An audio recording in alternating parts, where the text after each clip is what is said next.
Afinal de contas, o que que nos constitui? O que que é a Constituição? Qual é o sentido dessa palavra? O Brasil tem uma história constitucional e a partir da Constituição de 88 conta com 37 anos, né? Mas quais são os elementos da cultura constitucional brasileira que fazem parte desse olhar para a natureza? Bem, o primeiro dos elementos é entender que a nossa cultura constitucional envolve não apenas natureza, mas vida também. Comunidades tradicionais, comunidades originárias, envolvem a própria visão que nós temos sobre os direitos. E esses direitos, quando nós nos enxergamos enquanto cultura constitucional, ainda são muito vinculados a uma visão que é colonizada. Então, a própria ideia de Constituição é uma ideia que vem inicialmente da Europa e que chega ao Brasil como se o Brasil fosse uma cópia fraca do mundo. Como se a nossa missão fosse simplesmente copiar da maneira mais perfeita possível algo que é já feito lá fora, né? Quase como se estivéssemos jogando um jogo, jogando futebol, e a função do futebol brasileiro de Martas e Pelés fosse tão somente repetir jogadas ensaiadas lá fora. Não é para isso que eu estou aqui. A gente está aqui justamente para entender e reconectar, nos compreendermos enquanto uma das matrizes das culturas constitucionais mais interessantes e vanguardistas do planeta. A ideia de Constituição no Brasil envolve uma série de resistências. Havia aqui, antes do chamado descobrimento, talvez a nossa primeira grande fake news, porque afinal de contas já havia povos originários aqui há milhares de anos. Então nós já éramos povos livres e seguimos povos livres. Os povos da floresta do Brasil são livres.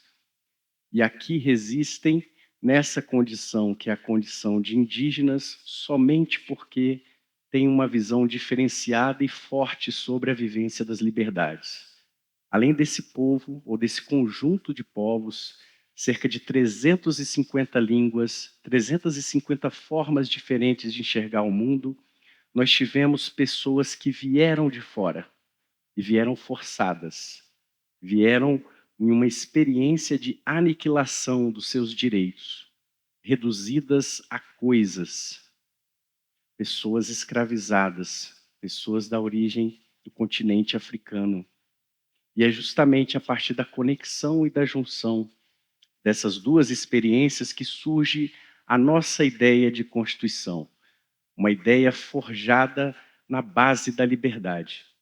Um país que tem no seu artigo 7º, no inciso 4º, um direito constitucional que nenhum outro país do mundo ousa dizer da maneira como nós dizemos. O inciso 4º do artigo 7º da Constituição fala do salário mínimo. E o que que o salário mínimo promete? Se vocês puderem ler em algum momento e enxergar, vocês vão observar que o mínimo na nossa Constituição é o máximo. É o sustento para você, para sua família, habitação, saúde, educação, lazer. Quer dizer, todo o conjunto de direitos e possibilidades que a imaginação permite tocar. Eu costumo dizer que se algum extraterrestre viesse ao nosso planeta e entrasse em contato com esse artefato, que é esse artigo da nossa Constituição, ele ia dizer: mas que povo é esse? De onde ele vem? Como é que ele consegue, com tão pouco, sonhar tanto?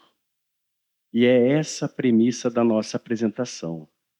Quando nós vamos falar sobre direitos indígenas no Brasil, a gente observa que a previsão que esse mesmo texto fez, ela é muito tímida. A previsão dos direitos indígenas no Brasil está prevista no artigo 231.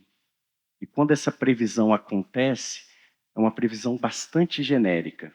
Talvez aqui do nosso auditório, ou de quem esteja entrando em contato com essa discussão pela primeira vez, a reflexão ou a palavra mais forte que surge é a segunda fake news da minha apresentação. a ideia de terra indígena. Quando nós falamos de terras indígenas, as pessoas imaginam inicialmente que a gente está falando de terras de propriedade dos povos originários. Não é isso.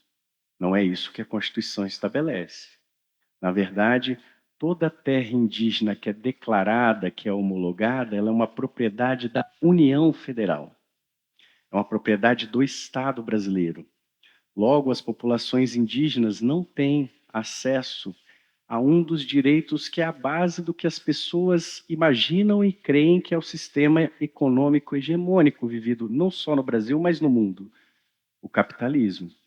Então, quer dizer, o direito básico é o direito de ser proprietário de um pedaço de chão, não é o direito que a nossa Constituição assegura. Talvez nos dando uma pista de que a caminhada pela busca de direitos e liberdades indígenas está muito além do que o Constituinte brasileiro fez há 37 anos. E é exatamente essa a inspiração da nossa apresentação. O conteúdo dessa apresentação corresponde, na verdade, a nosso pós-doutorado na Universidade de Brasília. Foi fundada por Darcy Ribeiro, um antropólogo com grande caminhada nos temas que a gente está tendo na tarde de hoje, que é a educação. E uma das ideias básicas relacionadas a essa tese é a noção de que nós temos no Brasil a necessidade de um manifesto de antropofagia constitucional. O Brasil, em vez de copiar outras culturas, ele de outras culturas. Ele se nutre dessas experiências. Ele entra em contato com as melhores invenções, os melhores institutos, as melhores leis da Europa, digere, metaboliza e transforma em algo diferente. Assim como no futebol, determinado dia, Charles Miller chega com um pedaço de couro cheio de vento, né, de ar dentro, e as pessoas têm determinadas regras. E o Brasil, tanto com as mulheres quanto com os homens, reinventa esse esporte. É até hoje o país que tem as melhores performances no que diz respeito ao futebol. Mas isso vale para vários outros campos da vida. A ideia de antropofagia, ela foi lida inicialmente pelos europeus como a ideia de canibalismo, como se no Brasil houvesse a necessidade de se alimentar, por exemplo, de carne humana para sobreviver. Não é sobre isso. As cosmovisões indígenas, no que diz respeito aos atos de nutrição, seja quando nos alimentamos de plantas, seja de animais, ou até mesmo nas situações dos contatos culturais originários, em que houve guerra, em que houve disputa, a ideia de que toda vez que você se alimenta de uma planta, você assume e ganha a força dessa planta. Quando você caça um animal, você assume as características, a agilidade, a capacidade de visão, a habilidade de enxergar e viver na floresta. É exatamente a partir dessa premissa do Brasil que se alimenta das culturas constitucionais que se dizem mais civilizadas, da Alemanha aos Estados Unidos, da Supreme Court ao Bundesverfassungsgericht, que são dois tribunais muito citados pelo Supremo Tribunal Federal Brasileiro. O Brasil se alimenta dessas tradições e produz coisas novas, não necessariamente coisas melhores. A gente precisa refletir se essas coisas que a gente está criando é para produzir mais liberdades ou o contrário. No que diz respeito às chamadas terras indígenas, a primeira ideia é de desconstruir de que terra indígena pertence às pessoas indígenas. Então, se elas não pertencem, e se não é esse o desenho da Constituição, como é que a gente consegue utilizar a Constituição contra a própria Constituição? Para que nós, por meio desse texto, que tem uma série de limitações históricas e datadas, a gente possa ampliar direitos e fortalecer lutas. Então, a minha discussão, ao sugerir um manifesto de antropofagia constitucional, não é de discutir o que o Supremo Tribunal Federal tem debatido nesses dias, sobre quais são os critérios para demarcar terras indígenas. Isso é pouco, isso é ponto de partida. Eu quero saber quando que nós nos apropriaremos da Constituição para usar cada direito como se for uma flecha para atravessar o conjunto de todos os direitos que são assegurados às pessoas não indígenas. Afinal de contas, nós teremos um país em que o cidadão não é sinônimo de indígena, ou como tivemos por vários momentos, quando Petrópolis foi fundada, né, uma situação em que pessoas negras não tinham a mesma liberdade, a mesma dignidade que as demais pessoas. E o mesmo com pessoas indígenas, que mulheres não participavam da nossa comunidade política. E o voto só veio acontecer nos anos de 1930. Então, a ideia de utilizar essa visão sobre a Constituição e sobre a política é de que a gente possa compreender que toda e qualquer discussão constitucional, ela envolve, antes de tudo, uma visão sobre vulnerabilidade. E o Brasil, isso aqui não é nenhuma novidade, é um país injusto, violento e desigual. É um país em que 121 pessoas são mortas.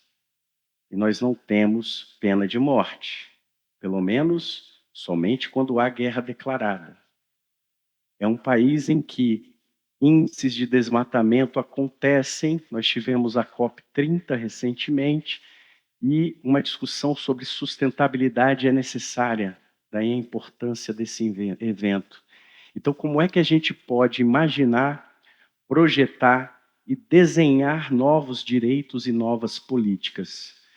Na atual conjuntura do país, nós temos pela primeira vez um Ministério dos Povos Indígenas. Essa possibilidade da nossa vida política, ela é bastante interessante, porque pela primeira vez nós temos pessoas indígenas participando do papel de construção de quais são as políticas sociais que serão desenhadas por nós.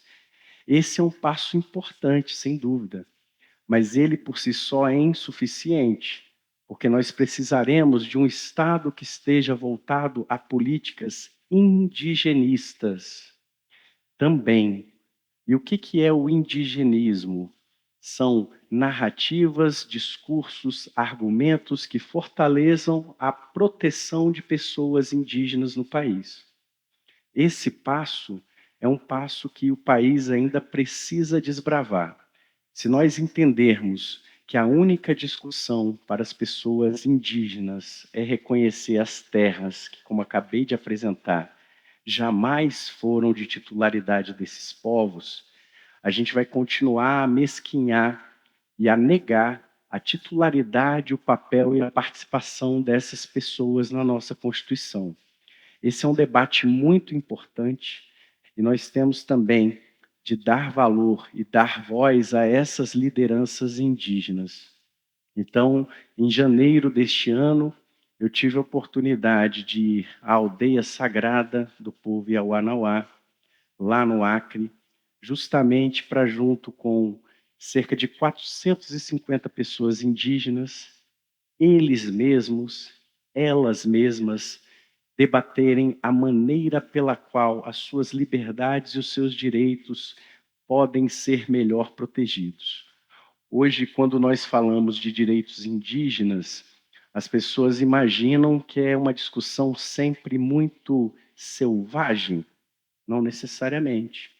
Hoje, cada vez mais, tanto a indústria farmacêutica como a indústria da cosmética se interessa por patentear e por desenvolver produtos relacionados a essas populações.